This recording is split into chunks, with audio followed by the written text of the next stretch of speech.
Welcome back to the Don't Recycle Project.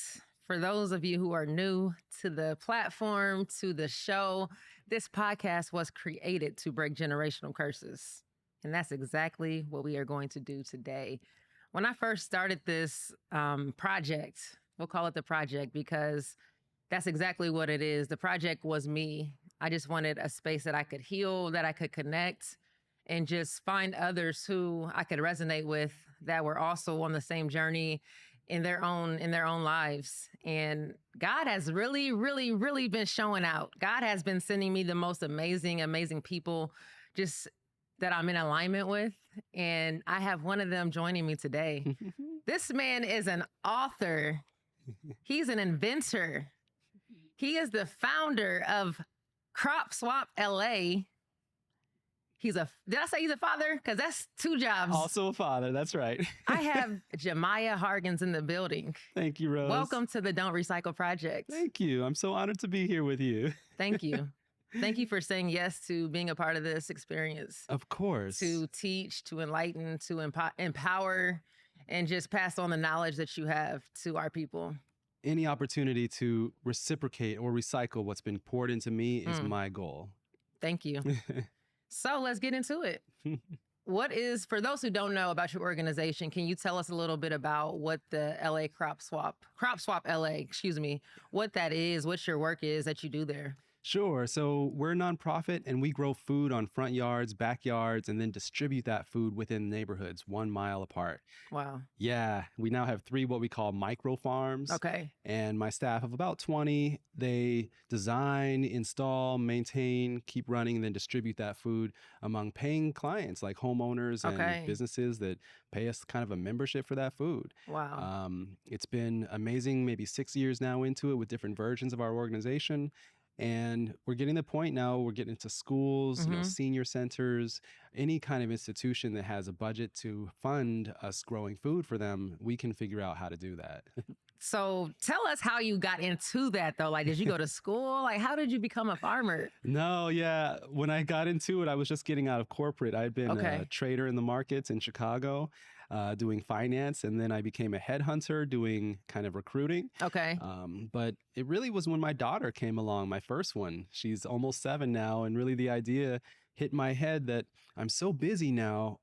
One day I'm going to have to just give this child a random fast food out of random place. And then I'm going to get into the practice of doing that. And then we'll start repeting those generational curses. It's super easy. It's so easy. Go to the drive-thru. Yeah, like, it's so too easy. It's right there. It smells good, sort of. And I knew at some point I just had to change that from the start. So we were renting a little home and I had a little space in the back. So I threw together a haphazard garden, didn't know what I was doing. Wow. But it produced so much food, Rose. I mean, I had Swiss chard as tall as me across the way, and I just had too much of it. Wow. So I went online and I found people who were also gardeners. I figured they had the same issue. So maybe we could swap our crops. It's leveraging nature because nature ends up creating way more seeds and opportunity than we can actually control. You know, growing food can seem difficult or out of reach, or maybe to some folks, I hate to use the word, but it may seem slavely to some people. But in truth, our ancestors who were enslaving at the time had the true power over their overseers because the overseers didn't know how to grow food. Now, flash forward, and we're in a situation in our country and in many places where production of food is an anomaly where you need millions of dollars of government grant to pay for machinery, land, to pay for seeds that are proprietary of some company somewhere. And really, that's a system that we don't really need to participate in. Nature allows for all abundance to propagate. And then once you have that abundance, our creativity kicks in. How am I going to use this? Who can I bring in and what will they bring with me? So these crop swaps in their original form were just a cornucopia of amazing food, flavors, and fun.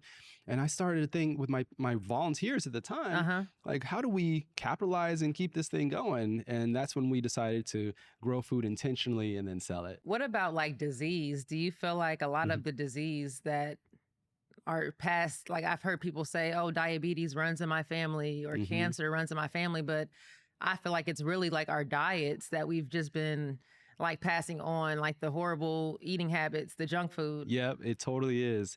And I've seen examples where our current elders currently Hmm. have overcome some of those diseases by just switching diet. Wow. They haven't worked out, they haven't like Just moved simply, location, wow. just change your food, eliminate meat, cheese, milk, butter, anything else that comes from an animal, Mm. and already you're way better off. Now, then you have to replace it with things that are mineral rich and nutrient rich. Hmm. So that is our next task as a people. I think our awareness is evolving, Hmm. but the opportunity, given experiences we can share, and given data, and given our occlusion from the healthcare system, that has created a gap of an opportunity for us to fix our own problems. And in my family, we discuss, generational curses. Yeah. I'm used to my, I love my uncles. I'm used to them having a big belly and having a Right. barbecue and, lots of meat and beers. And it's just something that I came to realize, like, what if I changed myself? What would I look Mm. like if I had no alcohol in my Mm. system at all, or no meat, no death in my body? Mm. What would I look like if I had no, How would you feel? feel the mindset? Hmm. And then what else? Because there's more, powers that I know our Hmm. people have had, all people of all across the world. Hmm. Our intellectual abilities and our ability to use telepathy and like these kind of mental Really powers. tap in. Yeah, Yeah. tapping into all that. So I'm kind of a walking experiment right now. Mm. Maybe the last 5 years. Yeah. And then my daughter, I have two now. Yeah. One's 7 almost, and one is 1-year-old acting like a 2-year-old. Wow. And And they're on this diet. oh yeah, Wow. nothing bad's been in their body.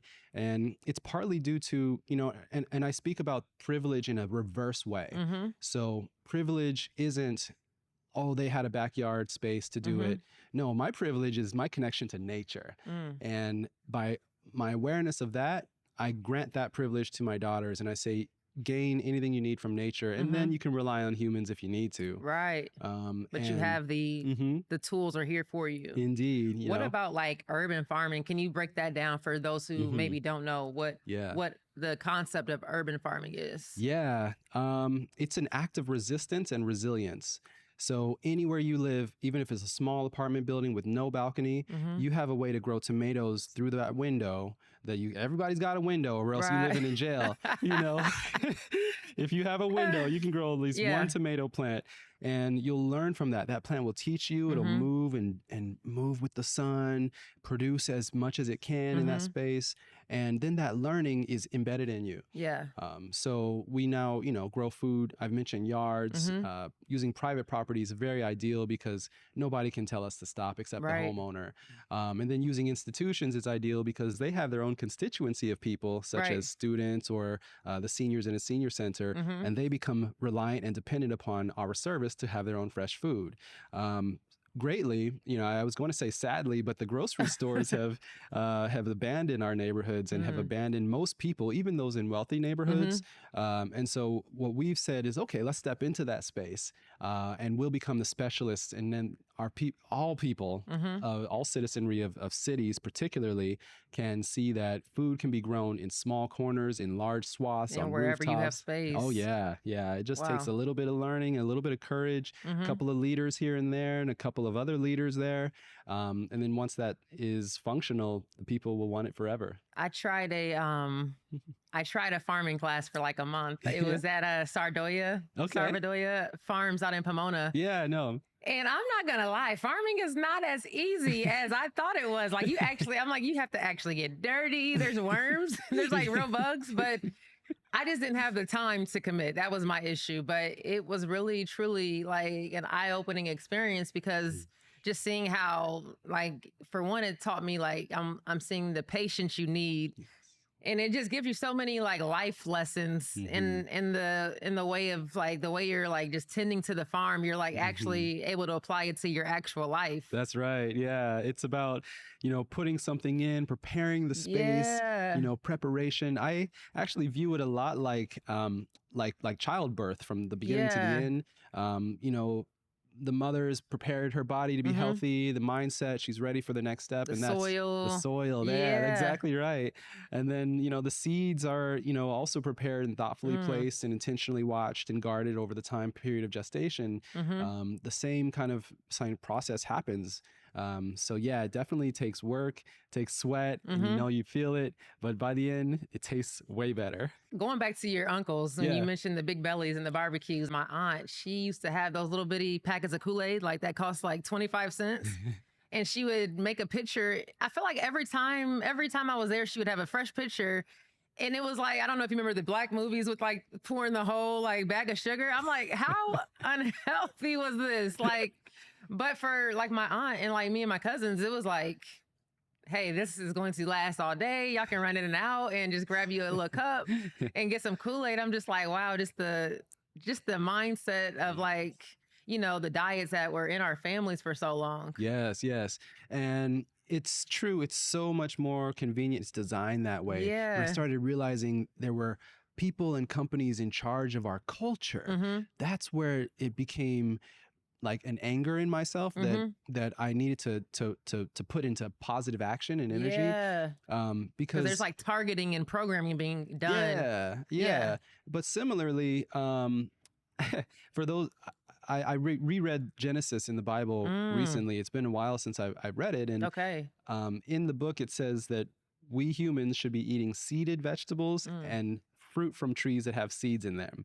And it mentions seeds in both things. It was just very precise instructions for those that follow that. And the reason behind that is because it actually fosters life and regenerates life in ourselves. But anything else doesn't. Yeah. So, if we can identify what does give life and then what takes away life, then that can be a good starting point. But speaking of seeds, though, it's like we're kind of in an unfair battle because I was literally at work the other day. I went to the lunchroom. They had like this little like tray of fruit out, plums, bananas, oranges. I saw the biggest, juiciest plum I've ever seen. And I'm like, perfect. Like, I'll eat this for a snack. I thought I was doing like a good thing, right? Yeah. And I wash it really good. And I'm just like eating this plum only to get to the middle and there's no seed. Like genetically modified. Like, how do we, like, what do we do with that? Yeah, exactly. It was either genetically modified or it was picked too soon before it was fully mature. The best thing to do is plant a tree right now. Okay. They take forever to grow, but once they're there, you got way more than you need. Let's talk about food apartheid. Yeah. Did I say that correctly? That's right. What is that? Food apartheid is the intentional controlling of nutrients. Okay. And it starts on the government level where subsidies to farmers incentivize them to grow 70% of their stocks being corn or soy, and the other 30%, who knows what. But most of that actually goes to animal feed. Okay. And then down the road, in the grocery stores, 70% of the grocery stores are also made of those things. And the grocery stores themselves are controlled by conglomerates. So all of that control is kind of man's intervention to nature. So, those who don't know what's happening or don't have a choice to fight against it somehow, they are sectioned off for that nutrient apartheid, food apartheid. Yeah. That's probably why we don't see any like Whole Foods in the hood. Yeah. And even when you do see one nearby the hood, they're closing down. They're forcing the others to close down nearby. I actually just lost a grocery store that I enjoyed going to called Co-Opportunity in Culver City. They only have one location left in Santa Monica in LA. And that's because the Whole Foods opened up on the block across from them. Okay. And so it was like a smaller, like more local. Exactly. Okay. Yeah. These are market influences. And, I don't really believe that we need to allow our nutrients to be relegated by a market. Instead, we can take that control back and say to those influences, thank you for, doing what you have done for us. But truly, the prices are running through the ceiling and the locations are tough to get to. So, leaning onto our own powers and our own ancestral ability to plant seeds, to harvest, to share, that's really what we're about. Let's talk about you as an inventor. Tell us about Get Toiletries. Thanks. I love the name. Like, it's so genius. Thank you so much. Yes, I created a small device called Toiletries. Okay. It hooks on the back of your toilet where the clean water tank is, and it Okay. has water pull up into basically a pot for a plant, and it grows a plant there effortlessly, even Like, in how low did you light. like? What were you doing when you were like, "I'm gonna come up with this"? Like, were you like sitting on the toilet, like, Yeah. "I got it"? I was, yeah. I was sitting there and I was like, wait a second, this is clean water. And, sometimes remember that potpourri, and then there was people have this spray. I was like, Yeah. how else can we have like fragrant and low light plants that are Mm. beautiful to look at? It's decorative and kind of unique. Yeah. So yeah, I've produced this product and it's a beautiful little situation.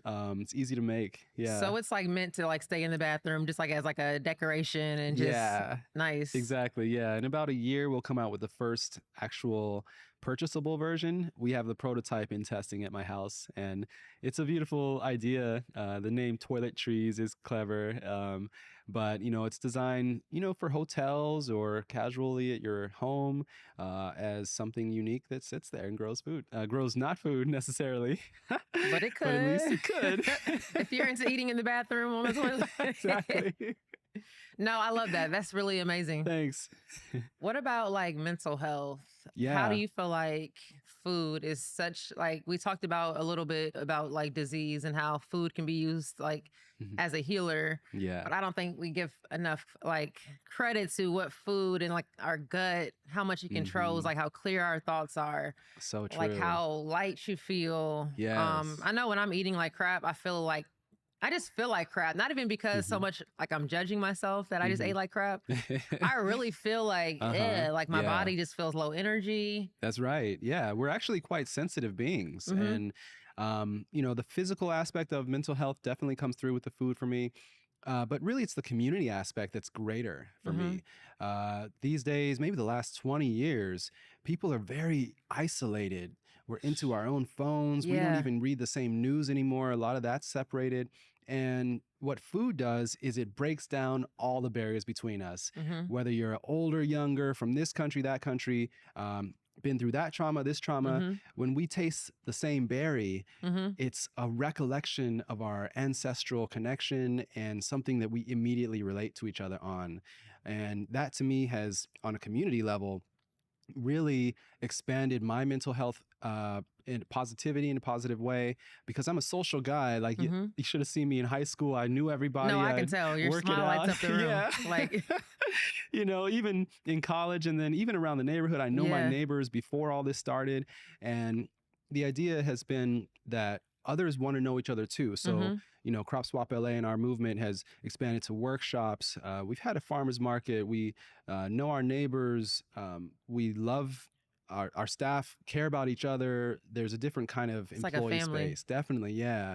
And even though we're professional effective at our work, we're understanding that they're humans we're working with instead Hmm. of just machines. A lot of the work in the, I don't know, many professional scenes are done through machines and computers. Hmm. But most of the work that we do is actually with people out in the sun, and that's really helped a lot of people. COVID, I hate to say that word. Hmm. It did such a number like on our Yeah. social. We were already, I don't think, in the best space. And then when COVID hit, it really just did this weird Hmm. thing to the world. Indeed. I know for me, when it in relation to food, when COVID hit, I feel like that was when I'm like, I need to learn more. Hmm. Like when they shut down the grocery stores Yeah. and then restaurants are closing down. Like, what if they didn't decide to open the stores up Yep. tomorrow? What if this is how things stay forever? Like, we really don't like know how to feed ourselves. Right. Like, that's a very scary, vulnerable position to be in. Exactly. It's urgent that we fix that. Yeah. Yeah, I noticed that too. And then the isolation, what it did for us at the time was Mm-hmm. it accelerated my urgency. I was like, Mm. okay, we gotta get out there. Like, forget about the illnesses, the masks. I'll do whatever. Mm-hmm. I also preserved my body. I didn't want to put anything into it that I didn't understand, and so Mm. I was risking, whatever they would say I was risking. But I knew that the healthy food was Yeah. internal. Like that's something that I know helps my body. Right. And it wasn't made I by a don't even know man. what's in that. Exactly. Yeah. Who knows what's in that thing? Yeah. And, but I do know what's in that I grew. Right. And so, for that, it became essential. Mm-hmm. So we, spoke to some politicians and we spoke to some institutions, some foundations, ended up getting some taxpayer money from Sacramento Wow. and built our infrastructure. And now, we're kind of standing on our own feet, we've taken some money from here and there, but Mm-hmm. the institutions also, they are self-preserving. Mm-hmm. And I say that because the money's not always going to keep coming. If their priorities change or board decision Right. happens, we can always kind of do our own thing. Mm-hmm. So no matter what next crisis or variant or, politician steps in office Mm-hmm. and the direction or wars come up, I know that what we're showing people is possible forever. We have these front yard micro farms I mentioned, Mm-hmm. and they're beautiful, well I manicured gotta and come see the managed. farms. Oh yeah, I I've seen mean, them on IG. yeah, so much Yeah. food growing. My home alone serves 45 families a week, Wow. And they just and come, pull up. oh no, my staff manages it, Okay. and we harvest, bag, and deliver to their doorsteps. And so do they get like enough food for the week? Like, how does that Yeah, process work? yeah, it lasts a little longer because since it's actually homegrown, Mm-hmm. it lasts longer than the store food normally does. Wow. Yeah, like the store food at the grocery store, they Mm-hmm. harvest it. And actually, they only choose to grow what will last in the transportation. We can choose to grow whatever because we're just going to drop it on the It's doorstep. local delivery. Exactly. Like, say for instance, someone from Connecticut Mhm. or Illinois. I know I got family back home watching, but if they wanted to start their own like situation, Mhm. like what would you suggest? Like, should they like reach out to their local farmer? Like, how would someone who has no knowledge at all of like growing Mm. things? I know YouTube University is big and has a lot of knowledge, but just for someone who's just looking to get started, what would you Yeah. suggest? Yeah. The best learning is to actually try yourself and fail. Fail a few times, but Yeah. don't be worried about failing because nature offers all these abundant opportunities. Mm-hmm. Look to yourself as the leader. Mm-hmm. If you are listening to this podcast right now, then you are now ordained with the knowledge for those who are not listening to Yeah. try. Mm-hmm. And you must try. You must try. Yeah, that's the best thing. I wish I could get out to, we've had invitations through Arizona, New Hampshire, and all kinds of places. Mm-hmm. I tried to support some of them with like virtual consultations, but that again is putting your dependency in me and us. Mm-hmm. I'd rather you put your dependency into yourself and make that thing happen. Just try, see what happens, put a patch of soil together, try to add water once in a while on your Right. own, find some seeds are healthy, Just and play. just experiment. Yeah. It definitely is a lot of, just testing and experimenting, It which is. is, you got to make it fun. Yeah, exactly. Yeah. Try anything, break the rules, Yeah. plant things super close, intermix things and be Right. like, what is that plant? Who knows? Yeah. Who cares? It's way better than what's in the store. That part. Yeah. Let's talk about the big chop. Because when I first saw you initially, you had locks, beautiful locks. Now you have the low cut. Yeah. What inspired this? Thanks. Yeah. Well, I mean, part of it was I couldn't brush my teeth without my locks getting in my face. Yeah. I couldn't work out without it smacking me in the Yeah. eyes and sleep without it getting them everywhere. How long had you been growing them before you cut it? That was actually started when my first daughter was born. It aligned with her whole life. So almost 7 years. Yeah, exactly. Wow. Yeah. And Okay. she called them her hair and she loved to touch it. And Yeah. so, there came a point where I knew it might get too long, but there came a specific day when I was like, this is too much hair. Mhm. And that feeling stayed for 2 months. You were fed up. Yeah, I was fed Yeah. up. And for no other reason. I was just too much hair. But then 2 months after that, I was turning 40 and I'm 40 now. So this all happened within Black the last don't couple crack. months. Yeah, exactly. And, I decided that there were a number of changes I would align with Yeah. taking the hair off. First of all, I would start working out again, which I thought I didn't have to for some reason. Okay. So I've been running. I've been got back into karate. Amazing. Yeah, so I'm Yeah. going to test for my second belt pretty soon. Wow. But I also, had the mentality of let's change everything that's bad. Let's get everything bad out of my life because some of these things came from college days, like drinking, just having casual drinks or one drink a day with dinner seemed like an acceptable thing. And then I thought, well, wait a second. I only started that when I was in college and then it got worse in professional life and a little bit better Yeah. when I had kids. Why do I even have this Why in my do I life have it? in the first place? It's Yeah. poison. Mhm. Other things like marijuana, things like that. Why? I didn't need it. Mm-hmm. And so even snacks, Mm. like snack food, which isn't food, I was like, let's eliminate all that. I love chips. Mm-hmm. Let's take chips out of the question, and let's just experiment with this body and this mind at Like, who 40. am I without any of this? Yeah, like how Yeah. bright can my skin get? Mm-hmm. How, sharp can my mind be? And Mm. then who's watching me, right? Like people are watching me that I don't know. Mm-hmm. And I want to inspire people positively. So let's Mhm. just do a whole overhaul. Wow. And, I went to a psychotherapist to talk through some things. Wow. And we kind of went through visualizations of me stepping away from everything and stepping into my new space. Mm. And there's really no reversal when you have that vision in your mind. Yeah. So, with the hair, I called my daughters and my wife into the bathroom. I said, ladies, you're going to help me cut this hair off, And they didn't know it at all before. Like They this didn't was know like it at all. spur of the Yeah, moment. exactly. Wow. And I had my own clippers, and I was like, I let my daughter do the first one, so she felt entitled to, be involved. That's beautiful. Yeah, yeah.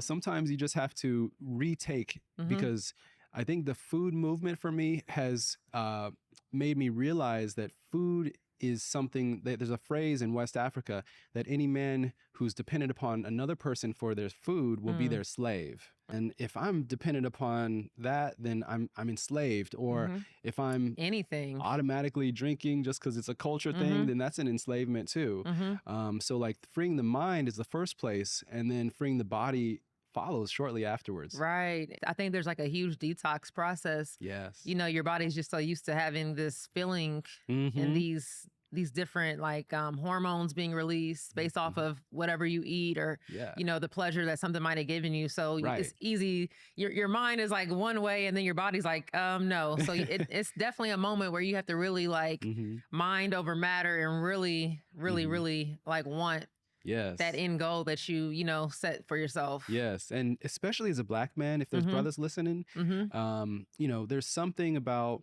the Black body. I can speak from the male perspective, Mhm. at least, that there's some self damaging thing that goes on with us where we, even when we're successful, we feel like we better slow down it a little bit so that I don't stick out wrong and embarrass the other brothers who Like aren't up here. self-sabotage Yeah, almost. that. Wow. Yeah, there's constantly that. And Okay. I noticed it years ago in small ways, and I know other brothers go through it in their own ways. Mm-hmm.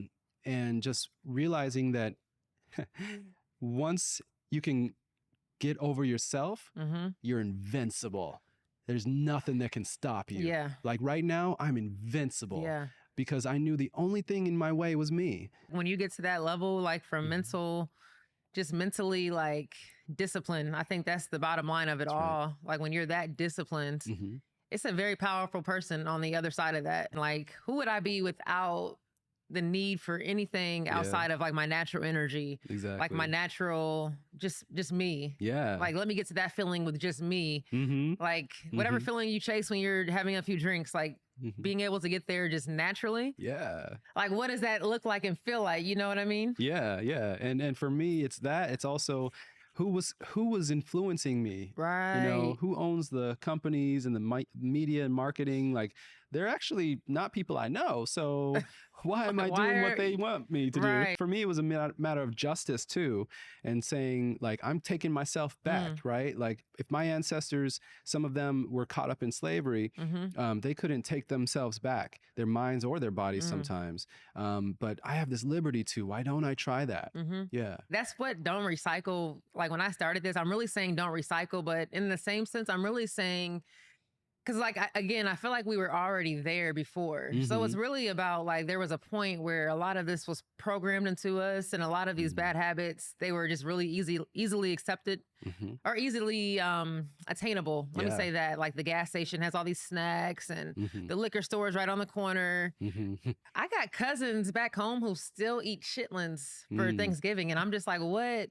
Like, that was like slave food. Like, Right. why are you still, Mhm. you have a choice now, but it's just so programmed. Yes. And I think, really undoing those toxic programs to get Mhm. back to who, we were before, Mhm. making better conscious decisions, not just the easiest thing in the moment. That's right. Yep. I'm excited that I was able to sit down with you. But before we go, I got to talk about the shoes.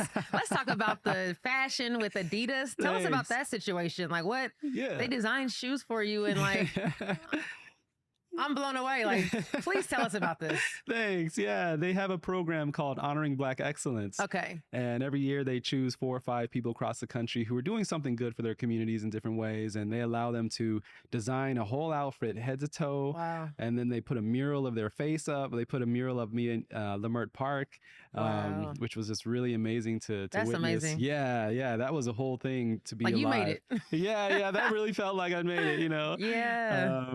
And, you know, all my clothes are designed with gardening in mind. So it says, the shoes say rainwater, seed, and soil, and they zip down easy for gardeners with fingers that are dirty. Yeah. You know, I have a hat that I had locks, so the hat had a big hole in it for the locks to fit through. Okay. Yeah, because the hats are ball caps, don't make space for the locks. No, they don't. You know? They don't. Yeah, you know, it was a great opportunity. It was just a merch deal, but allowed a little bit of exposure, a little bit of validation, and now I can leverage that for future deals and arrangements. Yeah. Is the gear available, or was it like a kind of like a one time, like one time. like a big deal? Yeah. No, that's super. That's amazing. Thank you. Yeah. I love the shoes. I saw the gear online. I'm like, oh my God, that's amazing. Yeah, of course. Is there anything that you would like to leave the people with, the viewers? I just want people to know that the power is within you. And despite all the influences, I would encourage you to take all those negative powers as a compliment. That it takes all that and I'm still standing, beaming bright, I'm light, I'm easy, I'm cool, like everything is okay. I also want to encourage people to, you know, take mental health breaks from social media, recognizing that a lot of that's connected to other systems, and that the real world is what's right in front of you right here. So what can you control? What can you manipulate positively for yourself and your family? That's huge. You know, take what's right in front of you. And a lot of times what's right in front of you is achievable too. So it encourages you once it's achieved, and that can roll you in a positive direction. Where can they find you at? Like your organization, like your IG, just where can people locate you if they want to follow you and just keep in the know with what you have going? Yeah. Hit me up on Instagram. I'm Brown Super Dad. And then TikTok, I'm Captain Plant It is the name of the book. Captain Plant It. I think there are underscores. Tell them about the book. You got to talk about the book before we go. Yeah, I created Captain Plant It with a friend of mine from high school. Yeah, he's a superhero carrot that grows food and shares it in his neighborhood. That's so dope. You know, it's a coloring book and it rhymes. It's lyrical and funny and just teaches people to do what they can. It really simplifies, I think, and seeing it in kids' hands, man, their parents are influenced. We've now given out about 150 of those. Sometimes I sell them, but it's not really worth it for the money, but really the influence and the power of creating your own media, that is where I recognize, like, again, that's something I can control. That's the media, well, that's the impression. Right. So also, you know, cropswapla.org is our organization's website. If you want a garden or if you want consulting of some type, we can help out here in Los Angeles. Thank you, Jamiah. I want to say continue to be a light, continue to blaze the trail, and continue to just do what you're doing. Like, it's awesome. I'm so glad that I had the honor of sitting here with you and just being able to learn. I learned something today myself. So I hope that my viewers were able to take something from this episode and move forward with it. With that being said, thank you guys again for tuning in to this episode of the Don't Recycle Projects. Please recycle your trash, not your trauma. Until next time, I am Pink Rose. Peace.